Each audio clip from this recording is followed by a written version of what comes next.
और हम बात करेंगे बारिश से बेहाल। जी हां, लगातार हो रही बारिश और बाढ़ से यूपी के कई जिलों में लोगों का हाल बेहाल है।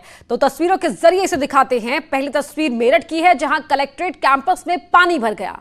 मामूली बारिश से डीएम ऑफिस के बाहर तालाब जैसे हालात बन गए। ऑफिस आने जाने लोगों का टेम्परेचर चेक करने के लिए बनाई गई कोविड हेल्प डेस्क के अंदर भी पानी दाखिल हो गया। लिहाजा यहां के कर्मचारियों ने भी हाथ खड़े कर दिए और वो भाग खड़े हुए और लोग बिना किसी सैनिटाइजेशन या टेम्परेचर जांच के ही कलेक्ट्रेट परिसर के अंदर दाखिल होने को मजबूर हैं। और एक तस्वीर देवरिया की भी आप देख रहे हैं, जहां बाढ़, बरसात और जल जमाव से लोगों का हाल बुरा है। यहां जल जमाव का आलम यह है कि दर्जनों सरकारी दफ्तरों में पानी घुस गया है। इसके चलते इन दफ्तरों में काम करने वाले कर्मचारियों को खासी दिक्कतें हो रही हैं। वहीं काम के सिलसिले में इन दफ्तरों में आने वाले लोग भी परेशान हो रहे हैं। कलेक्ट्रेट कैंपस, पीडब्ल्यूडी, रोडवेज, डाक बंगला समेत कई महकमों में बारिश का पानी कई फीट तक जमा है।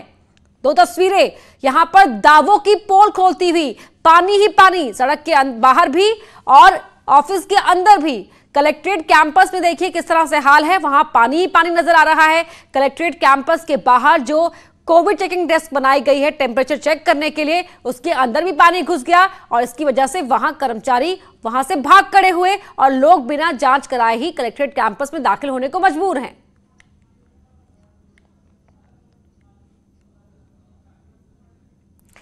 अब दो और तस्वीरें आपको दिखाते हैं। तस्वीरें हैं महोबा और मथुरा की। महोबा में सरकारी अस्पताल टापू बन गया। तस्वीरों में देखिए, जी हां, ये सरकारी अस्पताल है जो टापू जैसा नजर आ रहा है। मथुरा में लोगों के घरों दुकानों में पानी भर गया। यहां भी आप तस्वीर देखिए, ये देखिए, दोनों ही तस्वीरें यहां का सूरत हाल बयां करने के लिए काफी है। हमें कुछ कहने की आवश्यकता नहीं, तस्वीरों को देखकर ही आप समझ जाएंगे कि यहां पर क्या स्थिति है और जो लोग यहां मौजूद हैं उनके लिए कैसी हालत है। सड़क के बाहर पानी देखिए कि लोगों की गाड़ियां बह रही हैं, लोग भी यहां पर उनके घुटनों से ऊपर तक पानी भरा हुआ है। देखिए, अपनी गाड़ी को संभालते हुए युवक, इतना तेज बहाव में पानी है कि गाड़ी के साथ साथ वो लोगों को भी बहा ले जाए। कई वार्डों में यहां पानी ही पानी भरा हुआ है और ये तस्वीर तब देखने को मिल रही है जब दावे किए गए थे कि भाई हम तो तैयार हैं, हमारी तरफ से इंतजाम पूरे हैं, बारिश को हो जाने दीजिए। बारिश हो गई, लेकिन यहां सारे दावों की पोल इस बारिश ने खोल कर रख दी है।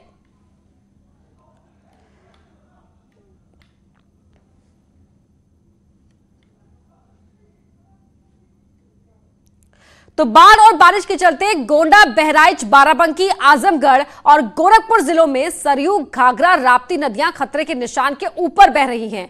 बाढ़ से न केवल फसलें चौपट हो गई हैं, बल्कि सैकड़ों गांव तबाह हो गए हैं, जिससे लोग सड़क पर आ गए हैं। गोंडा, बहराइच में लोग नदियों के बांधों पर शरण लेने को मजबूर हैं। यहां भी आप तस्वीरें देखिए, जिस तरफ आप देखेंगे सिर्फ पानी ही पानी आपको नजर आएगा। लोग अपने घर छोड़ने को मजबूर हो गए क्योंकि घरों के अंदर पानी घुस आया है। उफान पर हैं सरयू और घाघरा नदियां। लगातार हो रही बारिश और पानी के ठहरने के चलते हादसे भी हो रहे हैं। गाजीपुर से हादसे की तस्वीरें सामने आई हैं। यहां सदर कोतवाली क्षेत्र के रौजा इलाके में सड़क पर पानी भरा हुआ था और इसी वजह से सवारी से भरा ई रिक्शा पलट गया।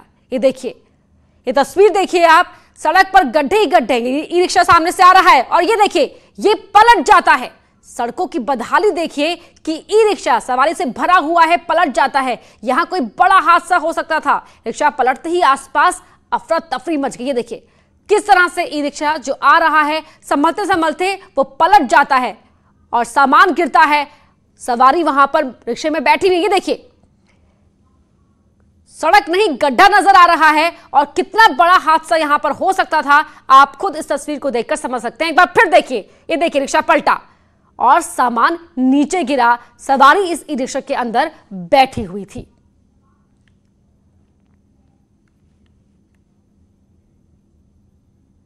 वहीं पहाड़ों में हो रही बारिश का असर रुड़की में भी देखने को मिल रहा है। यहां बारिश से जनजीवन अस्त व्यस्त हो गया है।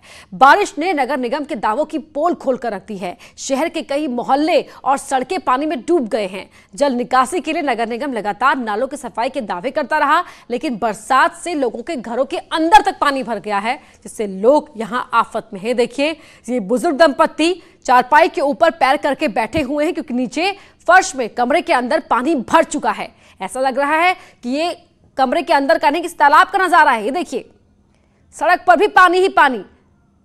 स्थानीय लोगों के लिए बड़ी परेशानियां हैं क्योंकि पानी ने रफ्तार पर ब्रेक लगाई हुई है और लोग सिर्फ यहां पर खुद को बचाने के लिए जूझते हुए दिखाई दे रहे हैं। और हमारे सहयोगी यहां पर लाइव जुड़ चुके हैं हमारे साथ, देवमणि त्रिपाठी। तस्वीरें बता रही हैं कि हालात कितने बद से बदतर यहां पर हो चुके हैं। तमाम जो दावे किए गए थे वो बारिश के साथ धुल गए हैं।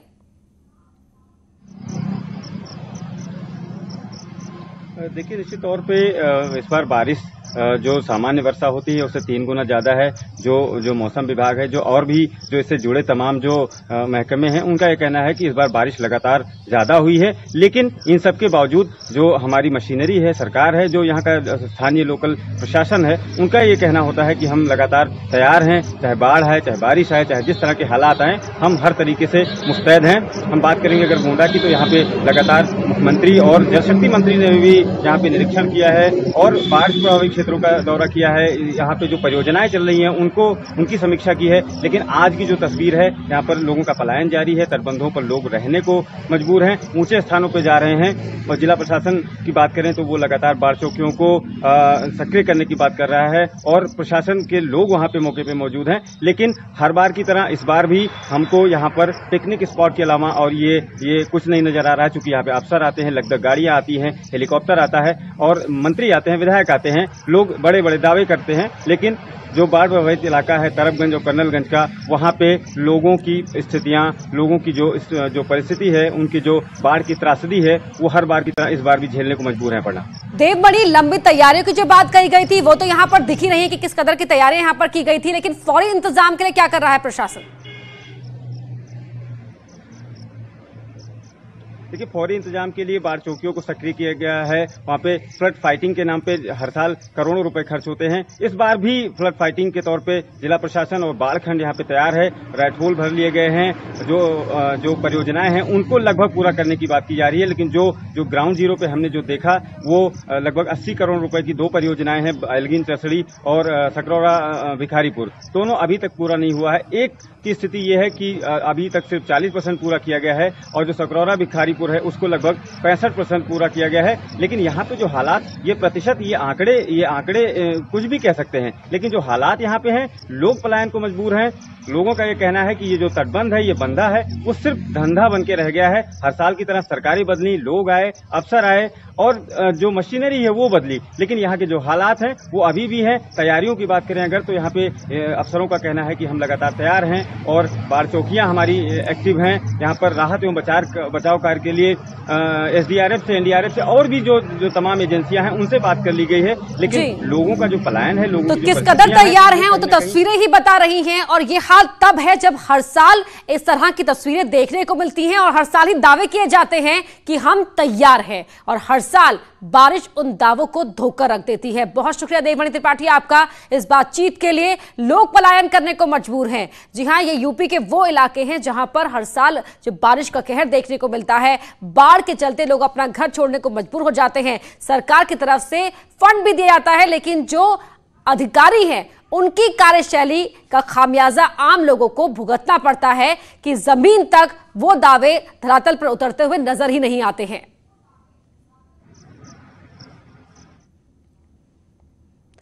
गाजियाबाद में गुंडा राज है। हम इसलिए कह रहे हैं क्योंकि लगातार यहां बदमाश वारदातें कर रहे हैं। पत्रकार विक्रम जोशी के इलाज के दौरान देर रात मौत हो गई, तो वहीं एक दुकानदार की भी हत्या हुई है। बता दें आपको कि विक्रम जोशी ने अपनी भांजी के साथ छेड़खानी के खिलाफ शिकायत दी थी और 2 दिन तक गाजियाबाद पुलिस ने उस शिकायत पर कोई कार्रवाई नहीं की और शिकायत से नाराज होकर यहां हमलावरों ने विक्रम जोशी पर सरेराह हमला कर दिया था। गोली मारकर फरार हो गए थे। विक्रम जोशी की देर रात मौत हो गई। और एक और वीडियो सामने आया है जो गाजियाबाद पुलिस के काम करने के तरीके पर सवाल खड़ा करता है। वो है इस दुकान का वीडियो, जहां पर एक दुकानदार अपना सामान दे रहा है और एक बदमाश आता है और करीब से आकर गोली मारकर वहां से फरार हो जाता है। इन दोनों ही वारदातों में जिस तरह से सरेराह बदमाशों ने वारदात को अंजाम दिया है, वो दिखाने के लिए काफी है कि गाजियाबाद पुलिस का खौफ बदमाशों में कितना है।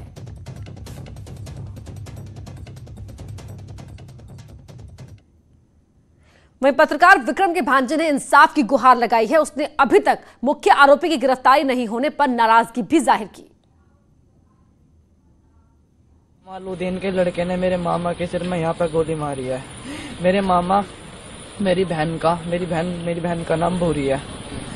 मेरी बहन का बर्थडे था। मेरी बहन का बर्थडे था सर। मेरे मामा मेरी बहन को लेकर जा रहे थे घर पे।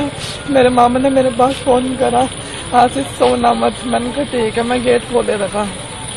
कमालुद्दीन के एक लड़के ने मेरे मामा के सर में यहाँ रोड मारी। मेरी बहन बाइक पे से गिर चुकी थी। गाजियाबाद से हमारे सहयोगी अमित राणा हमारे साथ लाइव जुड़ रहे हैं। अमित, 9 आरोपियों को पकड़ लिया गया है, ये कहते हुए पुलिस अपनी पीठ थपथपा रही थी, लेकिन यहां जानकारी ये मिल रही है कि जो मुख्य आरोपी जो पत्रकार की भांजी के साथ छेड़खानी करता था वो अब तक फरार है। जी बिल्कुल, ये जो पुलिस के द्वारा पकड़े गए हैं 9 आरोपी, इनमें मुख्य जो था छोटू, जिसने कि पत्रकार विक्रम जोशी के सिर में गोली मारी थी, उसको भी पुलिस ने गिरफ्तार कर लिया। जो व्यक्ति था जो मेन बदमाश था, जो कि पत्रकार विक्रम जोशी की भांजी के साथ छेड़छाड़ करता था, जहां से ये पूरा वाकया शुरू हुआ था, अभी हालांकि वो अभी भी पुलिस की गिरफ्त से बाहर है। पुलिस की 3 टीमें लगी हुई हैं, जो कि जल्द पकड़ने की बात भी कही जा रही है।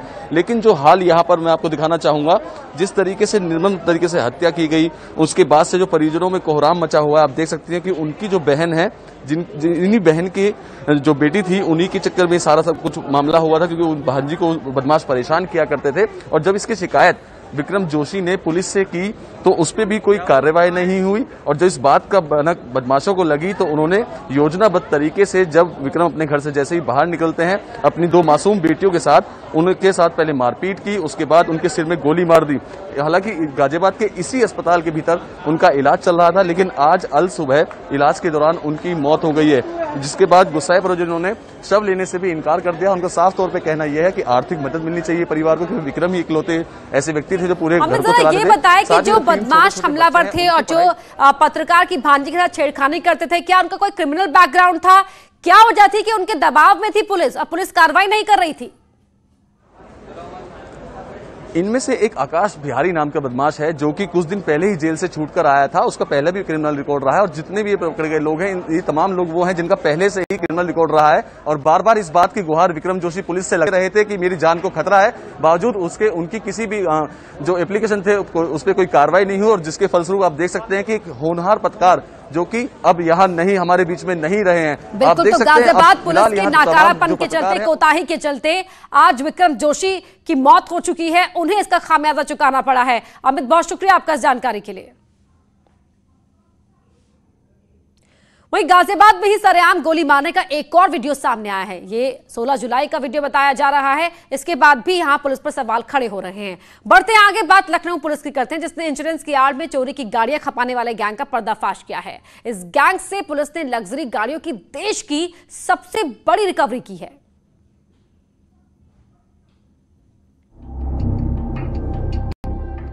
इन लग्जरी कारों को देखिए, पहली नजर में लगेगा कि आप किसी कार बाजार में खड़े हैं, जहां हर ब्रांड की चमचमाती कार आपको दिख रही है। लेकिन इन लग्जरी कारों की कहानी अलग है। दरअसल लखनऊ पुलिस ने देश के सबसे बड़े वाहन चोर गिरोह का भांडाफोड़ किया है। देश में अब तक किसी भी गिरोह से ये सबसे बड़ी बरामदगी बताई जा रही है। इस गिरोह से 112 लग्जरी गाड़ियां मिली हैं। पुलिस ने चोरी की हुई इन कारों के साथ 7 आरोपियों को भी गिरफ्तार किया है। इससे पहले सबसे ज्यादा लग्जरी कारों की बरामदगी का रिकॉर्ड मुंबई पुलिस के नाम था। मुंबई पुलिस ने 102 गाड़ियां बरामद की थी। कि इतनी बड़ी संख्या में वाहनों की बरामदगी कभी नहीं हुई है, किसी भी प्रदेश में नहीं हुआ है। इससे पहले 104 वाहनों की बरामदगी मुंबई पुलिस के द्वारा किया गया था, तो हम लोग उनसे 8 आगे हैं। तो लखनऊ कमिश्नरेट के ये एक बहुत बड़ी उपलब्धि है और मैं बधाई दूंगा डीसीपी ईस्ट एवं उनकी टीम को। इससे पहले 21 जून को पुलिस ने गैंग का भांडाफोड़ करते हुए न सिर्फ 5 लोगों को गिरफ्तार किया था, बल्कि 50 लग्जरी कारें भी बरामद की थी। इस बार 62 गाड़ियां बरामद हुई हैं। जो मोडस ऑपरेंडी थी वो तो पिछले बार डिस्कस हुआ था, इस सेम है कि कैश लॉस दिखाते हुए वही इंजन चेसिस नंबर के साथ चोरी की गई वाहन को बेचा जाता है। और करीब पूरे भारतवर्ष का अगर हम लोग चोरी के आंकड़ा ले जो लग्जरी वाहनों का है वो बहुत बृहद संख्या है उसकी। इसमें काफ़ी स्कोप है आगे भी काम करने की। ये गैंग एक्सीडेंट कारों को नीलामी में खरीदता था और फिर एक्सीडेंट वाली कार जैसे ही एक कार चुराकर एक्सीडेंट वाली कार को चोरी वाली कार से बदल दिया जाता था। पुलिस गैंग के नेटवर्क को खंगालने में जुट गई है। अंदेशा है कि यूपी के अलावा दूसरे राज्यों से इसके तार जुड़ सकते हैं। Bureau report, news 18। UP police लगातार ऑपरेशन क्लीन चलाकर अपराधियों पर नकेल कसने की कोशिश में जुट गई है। मेरठ में पुलिस ने मुठभेड़ में 20,000 के इनामी को गिरफ्तार कर लिया, तो गौतम बुद्ध नगर में मुठभेड़ के बाद एक अपराधी को धर दबोचा गया। तो जारी है यूपी पुलिस का ऑपरेशन क्लीन। मेरठ की बात करें तो पुलिस के साथ मुठभेड़ में 20,000 का इनामी परवेज यहां घायल हो गया, उसे पुलिस ने गिरफ्तार कर लिया। उसका एक साथी मौके से भाग निकला। परवेज पर शातिर वाहन चोर परवेज है और लुटेरा है, उस पर 2 दर्जन से अधिक मुकदमे चल रहे हैं। लंबे समय से पुलिस उसे ढूंढ रही थी।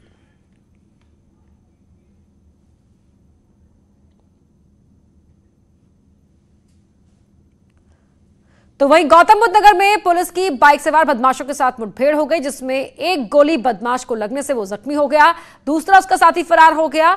पकड़े गए बदमाश के कब्जे से फोन, बाइक और अवैध असला मिला है। थाना इकोटेक 3 पुलिस ने बाइक सवार 2 संदिग्धों को आता देख जब चेकिंग के लिए रुकने का इशारा किया तो दोनों नहीं रुके और पुलिस पर फायरिंग कर दी। पुलिस ने पीछा कर जवाबी फायरिंग की तो बदमाश आशु के पैर में गोली लग गई और वो पकड़ा गया। वहीं नोएडा में सैमसंग के गोदाम से मोबाइल के पार्ट्स निकलवाकर दिल्ली के गफ्फार मार्केट में बेचे जाने के मामले में पुलिस ने इसके मास्टरमाइंड को गिरफ्तार किया है। वो कंपनी में इंजीनियर था। पुलिस के मुताबिक मोबाइल पार्ट्स को बाहर निकलवाने में इंजीनियर की अहम भूमिका होती थी। पुलिस ने उसके पास से 8 सील मोहर भी बरामद की जिसका वो इस्तेमाल करता था। कंपनी से जब वेयरहाउस के लिए पार्ट्स भेजे जाते थे तो ड्राइवर गाड़ी में ज्यादा बॉक्स रख देता था, फिर ड्राइवर गाड़ी के गेट में लगी सील तोड़कर मोबाइल पार्ट्स के बॉक्स निकाल लेता था और इंजीनियर की ओर से दी गई दूसरी सील लगाकर माल को बाजार में बेच दिया करता था। पिछले कई महीने से सैमसंग कंपनी के वेयरहाउस से मोबाइल पार्ट्स गबन किए जाने को लेकर मुकदमा दर्ज कराया गया, जिसके बाद पुलिस ने एक आरोपी को गिरफ्तार किया था। सैमसंग कंपनी के कुछ इक्विपमेंट्स को जो है वो चोरी करके मार्केट में बेचा जा रहा था, जिसमें दिल्ली के एक व्यापारी एवं अन्य 3 लोगों को जेल भेजा गया था। आज उसी क्रम में जो है इस शख्स को जो है वो जो इंजीनियर है सैमसंग में, इसको भी जेल भेजा जा रहा है। और अब बात करते हैं मधुशाला की, जिसकी गूंज पोलैंड में भी सुनाई दी है। जाने माने अभिनेता अमिताभ बच्चन के पिता और मशहूर कवि हरिवंश राय बच्चन की कविता मधुशाला को पोलैंड की ब्रोकला यूनिवर्सिटी में पढ़ा गया। अमिताभ ने इस वीडियो को सोशल मीडिया पर शेयर किया है।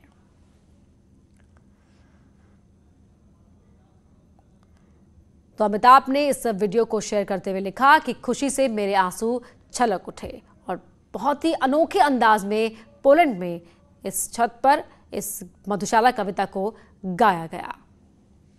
तो यहां बाबूजी की मधुशाला का पाठ हुआ।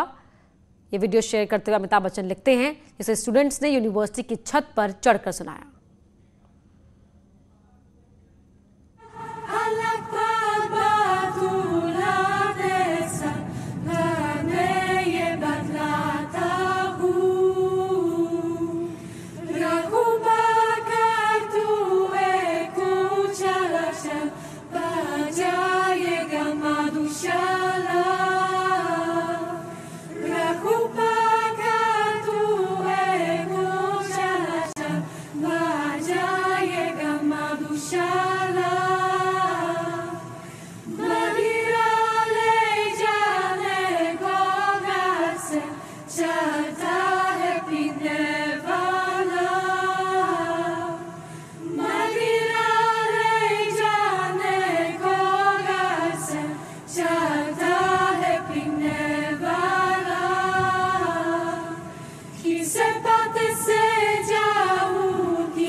तो आपको यह भी बता दें कि पोलैंड के ब्रोकला को यूनेस्को ने साहित्य का शहर करार दिया है। रुक रहे एक छोटे से ब्रेक के लिए।